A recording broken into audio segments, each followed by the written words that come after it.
veio uma carta da Previdência, dizendo que eu precisaria ir até o posto, né, do INSS, porque não era nada daquilo. Ficar um bom tempo investindo para ter uma aposentadoria maior e depois descobrir que tudo não passou de um erro. O Via Legal de hoje mostra o que é a contribuição dupla e explica por que ela não é considerada na hora de definir o valor do benefício. Quando cheguei lá, eles falaram, não, imagine, a senhora não vai receber isso, 4.000 e pouco. A senhora vai receber um salário e meio, que na ocasião não dava nem R$600.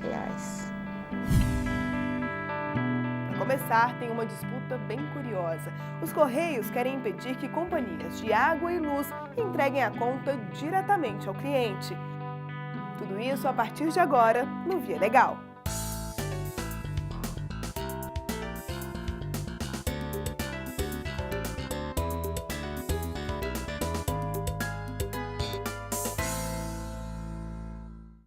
É natural que toda empresa queira se modernizar e a tecnologia tem sido uma aliada importante na hora de reduzir os custos ou melhorar a eficiência.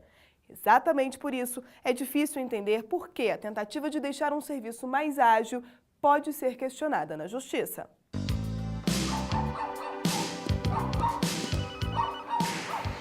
KESB, leitura da água, moça. Em mais de 90% das cidades brasileiras é assim. Agentes comerciais vão de casa em casa e com uma máquina como esta, conferem quanto foi consumido de água ou de luz e emitem a conta na hora. Obrigado. Isso é a coisa já melhor que eles fizeram, que você já vê o tanto que você vai pagar na hora, né? Moderno, prático, né? Facilita para todo mundo. Vantagem para o consumidor e também para as empresas, que conseguiram reduzir custos ao eliminar etapas da cobrança. Antes do sistema ser informatizado, o agente fazia a leitura na residência, voltava para a companhia, os dados do consumo eram processados e só depois um outro funcionário fazia a entrega das contas. Da ida do nosso primeiro funcionário até a entrega do cliente demorava algo em torno de até 12 dias. Hoje não, hoje uma pessoa com uma ida na casa do cliente já resolve tudo. Mas esse avanço esbarra na posição dos Correios, que sempre considerou ilegal o fato da própria concessionária entregar a conta ao cliente.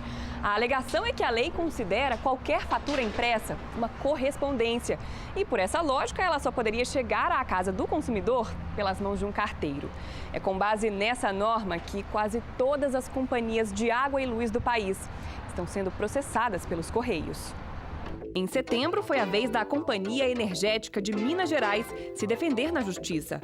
No processo, analisado no Tribunal Regional Federal da Primeira Região, a CEMIG foi acusada de violar o monopólio postal, uma concessão que garante aos Correios exclusividade na exploração desse tipo de serviço. A empresa entende que, de fato, a prestação de serviços públicos ela tem a necessidade de ser eficiente e, portanto, tem a necessidade de se atualizar e acompanhar os avanços tecnológicos. Todavia, essa necessidade ela tem que andar junto com a obediência à legislação pertinente. Para chegar a uma conclusão, a desembargadora que julgou o caso analisou a Lei Postal, que lista como atividades exclusivas dos Correios o recebimento, o transporte e a entrega de correspondências. O entendimento foi o de que não há irregularidade no método usado pelas concessionárias, uma vez que a fatura não é levada à casa do cliente, e sim gerada no momento da leitura. Esse advogado concorda com a decisão. Se ela vai na casa do cidadão, faz o impresso na própria casa, ou seja, ele faz a leitura do consumo e já entrega lá na casa do sujeito, não está havendo nem a expedição nem o envio. O serviço não se confunde com o serviço postal. É o que se chama de delivery, e se nós pensarmos que o delivery é um monopólio, talvez os entregadores de pizza deverão agora ser carteiros. Isso vai ser um perigo. Os Correios já declararam, vão recorrer ao Superior Tribunal de Justiça. O chefe do departamento jurídico reconhece que seria um retrocesso obrigar a companhia a voltar da casa do cliente com a conta e só depois enviá-la da forma tradicional. Por isso, a empresa propõe uma alternativa para resolver o impasse. A execução desse serviço por meio desses recursos tecnológicos poderia ser executada diretamente pelo ECT, sem prejuízo para a empresa concessionária de serviço público e para o usuário dos serviços públicos. Os Correios já apresentaram a proposta a algumas concessionárias, mas até agora não conseguiram convencer nenhuma das vantagens do negócio. Para o especialista, os Correios devem encarar a posição das concessionárias como um sinal. É preciso inovar para continuar no mercado de forma competitiva. O mercado vai se modificando muito e a criatividade dos empresários deve criar novas formas. Hoje, com o meio digital, com o e-mail, com as entregas virtuais, o serviço postal ele vai acabar sofrendo esse tipo de agressão.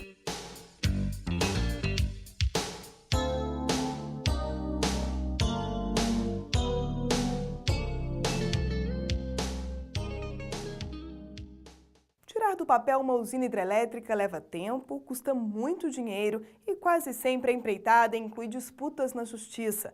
O caso mais recente envolve o complexo de Simplício, no Rio de Janeiro. Questões ambientais e também sociais têm impedido que a unidade comece a funcionar. O Paraíba do Sul atravessa 37 municípios dos estados de São Paulo, Rio de Janeiro e Minas Gerais.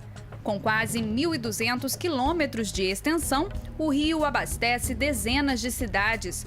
Não é à toa que essas águas foram escolhidas para receber o mais novo complexo energético do país. O projeto prevê a construção de 2 usinas hidrelétricas, 13 quilômetros de túneis e mais 8 quilômetros de canais. O empreendimento começou a sair do papel há 5 anos e já alcançou pelo menos 4 municípios. Mas, para o Ministério Público, a empresa está deixando de cumprir algumas exigências ambientais estabelecidas no licenciamento. Por isso, os procuradores entraram na Justiça Federal questionando as obras do complexo hidrelétrico. Embora o Ministério Público não seja de modo algum contra o desenvolvimento econômico e contra a exploração dos recursos naturais que o nosso país tem, mas entende que isso deve ser feito, como aliás determina a Constituição, não é? Com a proteção do meio ambiente. Quando recebeu a autorização do IBAMA para tocar as obras, a empresa Furnas chegou a propor uma série de contrapartidas ambientais. Uma delas era o tratamento da área destinada ao reservatório. A providência é necessária porque o terreno já abrigou um lixão. Mas, segundo o Ministério Público, até hoje, nada foi feito no local. E, de acordo com o procurador, as irregularidades não param por aí. Como com a instalação do reservatório haverá uma redução na vazão do Rio Paraíba do Sul, o IBAMA determinou que fosse feita uma completa rede de esgotos e de tratamento, na medida em que os resíduos que fossem para o Rio Paraíba do Sul não conseguiriam ser, sem esse prévio tratamento, sem essa rede de esgotos e o prévio tratamento, não conseguiriam ser diluídos na água, porque a água estava muito reduzida, né, em termos de vazão. E isso também não foi cumprido.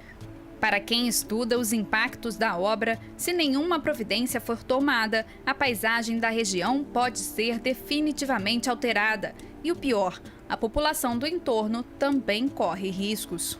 Tem alteração de vegetação, de espécies animais, a transformação do ambiente lêntico do rio, né, lótico, rápido, né, de movimento em águas paradas, em grandes reservatórios, altera muitas vezes o microclima local, aumento de vetores que produzem novas doenças, ou aumento de doenças tropicais. Nós sabemos que para trabalhar na obra vêm pessoas de várias regiões do Brasil, onde existem malária, febre amarela, então o risco eminente que há é de que, com o reservatório da hidrelétrica, o aumento dos vetores, a chegada de pessoas infectadas, esses vetores possam se infectar e possam transmitir a doença não só entre os operários da obra, como as pessoas que vivem naquela região.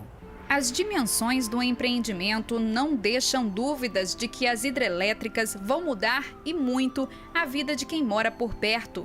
Placas da própria empresa alertam para o perigo de enchentes nas ruas que cercam o rio.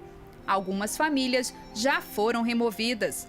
Um deslocamento que, para este sociólogo, deixa claro que o projeto também pode ter impactos sociais. Rompimento de redes de sociabilidade que essa população tinha no local de origem, dificuldade de adaptação a um novo espaço, de reconstrução de novas redes de sociabilidade.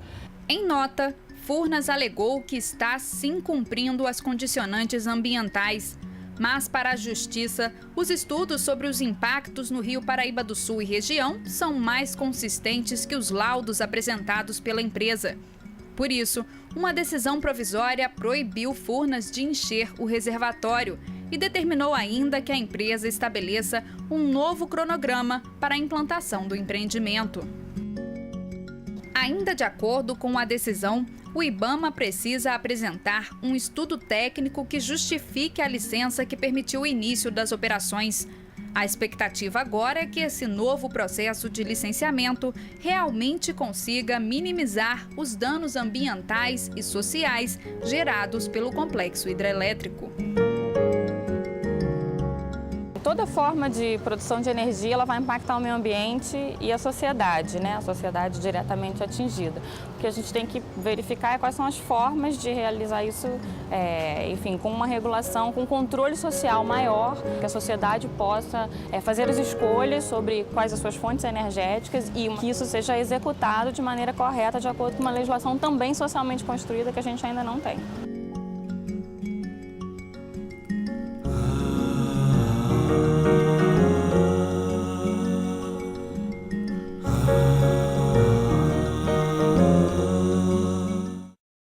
A intenção é agilizar o julgamento e tornar a fase de apuração ainda mais segura. O Conselho da Justiça Federal avalia a possibilidade de estender para todo o país um procedimento que já é regra na região sul: usar a tecnologia na hora de ouvir todos os envolvidos em uma ação. Quando precisa ouvir uma testemunha ou uma parte que não mora na cidade onde a ação está tramitando, a Justiça lança a mão da chamada carta precatória. O instrumento é usado pelo juiz do processo para pedir que outro magistrado interrogue a pessoa por lá. Isso custa dinheiro, leva tempo e pode atrasar ainda mais a conclusão do processo. Não existe um prazo determinado em lei para que as cartas precatórias sejam cumpridas. Mas a experiência mostra que esse tipo de depoimento pode levar de 90 dias a 1 ano. E esses não são os únicos prejuízos. O juiz acaba atuando num processo que ele não vai julgar. O juiz que recebia o pedido, a chamada carta precatória, ele tinha que estudar um processo que ele não conhecia, ouvir, quando aquilo vinha, ou quando o resultado, o registro dessa audiência voltava, o juiz que ia julgar o processo tinha que ou ler aquilo, se fosse reduzido a termo, por escrito ou degravado, ou assistir novamente aquele depoimento. Aqui nas varas criminais da Justiça Federal em Porto Alegre não existe mais a carta precatória. Testemunhas e partes que estão a quilômetros de distância são ouvidas ao vivo por videoconferência. Agilidade e economia que ajudam a reduzir a possibilidade de interpretações equivocadas na hora do julgamento do caso. Isso porque é o próprio juiz da ação que faz as perguntas e vê, na hora, a expressão e as reações de quem está prestando depoimento. A qualidade da prova produzida é melhor e fica tudo gravado, disponível para ser consultado em qualquer fase do processo. São captadas todas as reações, a hesitação, a própria linguagem corporal do depoimento. Isso é preservado e depois pode ser ouvido pelo tribunal. Esse advogado aprova o novo sistema. Ele acha que o custo diminui para a parte que não precisa gastar com deslocamento entre uma cidade e outra. O processo hoje já é um processo virtual e evidentemente que é muito mais célere e também menos custoso, tanto para as partes envolvidas quanto para os advogados. Para quem espera uma resposta mais rápida da Justiça, a estimativa é que o tempo de tramitação das ações fique até 40% menor com o fim da carta precatória. Além do ganho de qualidade, um ganho de tempo muito grande e, além de se poupar, claro, recursos públicos. Eu vejo o judiciário também como um serviço público. É um poder e é um serviço público. Nós temos um dever de eficiência que está previsto até na Constituição. Além de Porto Alegre, o sistema de videoconferência para audiências em ações penais já funciona em Florianópolis, Curitiba e em Foz do Iguaçu. Quando se fala em trabalho escravo, muita gente ainda imagina aquelas cenas históricas de pessoas maltratadas, presas e até torturadas. Mas a legislação atual deixa claro, um patrão não precisa ir tão longe para ser acusado por esse tipo de crime. Juliano Domingues acompanhou o desfecho de um caso que foi além do desrespeito ao trabalhador. A denúncia veio do município de Moreno, região metropolitana do Recife. Donos de engenho de cana-de-açúcar estariam submetendo funcionários a situação semelhante à de escravidão. Os trabalhadores não tinham um local adequado para fazer suas refeições. Fazer as refeições e acondicionar as refeições, o que muitas vezes levava a que essas refeições estragassem. Não havia fornecimento de água potável e fresca. Eles tinham que levar essa água por si só e não tinha nenhum acondicionamento, bebiam água quente. Não havia local nas frentes de trabalhos para que eles realizassem de modo seguro suas necessidades fisiológicas. Tinham que fazer as necessidades fisiológicas ao relento, se sujeitando a eventual animais peçonhentos e até a sua própria privacidade sendo violada, né? A realidade ia além do desrespeito. Para os investigadores, caracterizava uma afronta à dignidade humana. O crime de redução à condição análoga à situação de escravo está previsto no artigo 149 do Código Penal. E ele tem como substrato um princípio que é um fundamento da República, o princípio da dignidade da pessoa humana. Está lá no artigo 1º, inciso 3º da Constituição. Um grupo especial de fiscalização móvel do Ministério do Trabalho esteve nos engenhos Contra-Açude, Furnas, Una e Capim Canela, onde encontrou 101 trabalhadores expostos a condições degradantes. Os fiscais emitiram 62 autos de infração contra os proprietários e 40 operários tiveram os contratos rescindidos. Já o presidente do Sindicato dos Trabalhadores Rurais de Moreno sustenta uma versão bem diferente. Foi uma denúncia política de um deputado federal, né? Acho que querendo até se promover, querer outros mandatos, dizendo que tinha trabalho escravo. Mas para a Justiça Federal, o tratamento dado aos funcionários caracterizava sim o regime de escravidão. Os proprietários dos engenhos foram condenados a 7 anos e 11 meses de cadeia em regime semiaberto e ao pagamento de uma multa de 250 salários mínimos. Os empresários recorreram e o caso deve voltar a ser julgado dessa vez aqui, no Tribunal Regional Federal da 5ª Região. Histórias desse tipo ainda são comuns em Pernambuco. Só este ano foram 3 condenações e o cenário é sempre o mesmo. Canaviais, longe dos centros urbanos. A tamanho do espaço brasileiro e a forma em que algumas empresas, algumas fazendas organizam-se, não permitem a acessibilidade de fiscais ou mesmo de cidadãos comuns de interferir nesse processo. Realmente é lamentável, mas ainda existem focos de trabalhadores escravos no Brasil. As vítimas dessa nova forma de escravidão têm praticamente o mesmo perfil: trabalhadores pobres e negros, uma herança do Brasil colônia que se reflete no preconceito. Contra essa prática, o grupo Bacnaré usa a dança e o canto. A tradição vem dos velhos escravos, um grito de resistência que ainda precisa ser repetido para acabar de vez com o preconceito.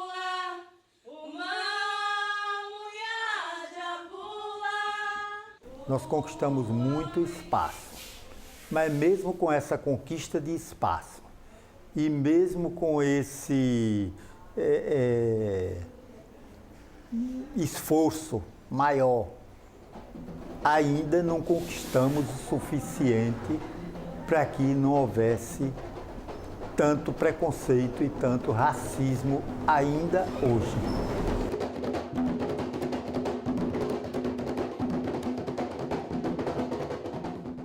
Se nós continuarmos pressionando e se os órgãos públicos, os políticos observarem isso, nós vamos conseguir. Um erro erro que levou uma década para ser descoberto e que custou caro a uma segurada do INSS. Depois de passar anos contribuindo em dobro para a Previdência, a personagem dessa história precisou brigar na justiça para não ficar no prejuízo. Desde que parou de trabalhar, Maria Helena aproveita o tempo livre em atividades que lhe dão prazer. They were watching a movie in the cinema. Mas nem sempre foi assim. Antes de ter condições de aprender inglês com as amigas, ela deu duro em casa. Cuidou dos filhos e também trabalhou por 11 anos numa administradora de condomínios. Eu fiz de tudo, desde café, varria chão, atendia telefone, fazia cotações, enfim, me empenhei muito. Aos 60 anos, decidiu se aposentar. A expectativa era de receber um bom benefício, já que além de pagar o INSS por ter carteira assinada, ela também complementou a contribuição por conta própria. Os pagamentos extras duraram 10 anos. Maria Helena fez a complementação como segurada facultativa. O problema é que, por lei, essa possibilidade só existe para pessoas que não têm renda própria, como donas de casa, desempregados e estudantes. Mas ela achava que tinha feito tudo certo. A decepção veio na hora de receber o benefício. Veio uma carta da Previdência, dizendo que eu precisaria ir até o posto, né, do INSS, porque não era nada daquilo. Aí, quando cheguei lá, eles falaram, não, imagine, a senhora não vai receber isso, 4.000 e pouco. A senhora vai receber um salário e meio, que na ocasião não dava nem R$600. Para esta advogada, a diferença no valor do benefício só tem uma explicação. O INSS não levou em conta as duas contribuições. Ela era segurada como empregada de uma empresa, então ela trabalhava registrada numa empresa e tinha um salário mínimo como remuneração todo mês. E foi orientada, paralelamente a essas contribuições, a também recolher como segurada facultativa pelo teto máximo da Previdência Social, porque isso ia garantir lá na frente ela ter um benefício de aposentadoria melhor. Maria Helena achava que estava fazendo um reforço na aposentadoria. Mas para o INSS, a segunda contribuição era um erro, um pagamento duplicado. É o que acontece, por exemplo, com quem trabalha em 2 empregos e tem o valor descontado nos 2 contra-cheques. Nesse caso, para não ficar no prejuízo, a pessoa deve pedir o dinheiro de volta, num prazo máximo de até 5 anos. A aposentada não fez isso. E quando soube que teria um benefício bem menor do que o esperado, decidiu levar o caso aos tribunais. O juiz que analisou o pedido entendeu que o valor da aposentadoria poderia ser revisto. Quando ocorre isto, é possível 2 vias, ou a restituição dos valores, quando você recolhe indevidamente, restituição dos valores, ou, aí já é uma interpretação que eu pessoalmente faço, a possibilidade de que isso seja contabilizado no valor final do benefício.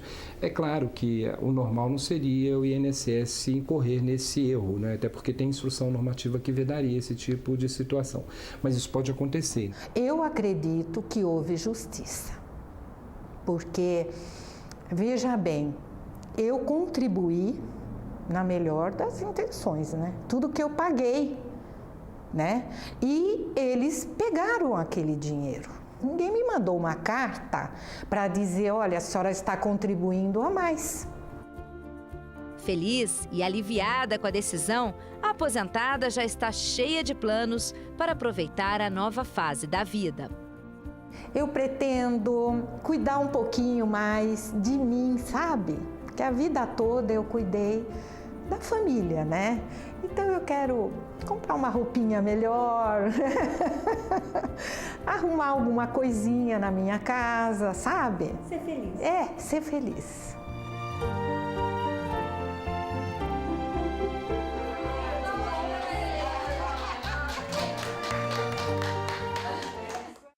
O Via Legal fica por aqui. Para rever as reportagens desta edição e também os programas anteriores, basta acessar o portal do Conselho da Justiça Federal. O endereço é youtube.com/CJF. A gente se encontra na semana que vem. Até lá!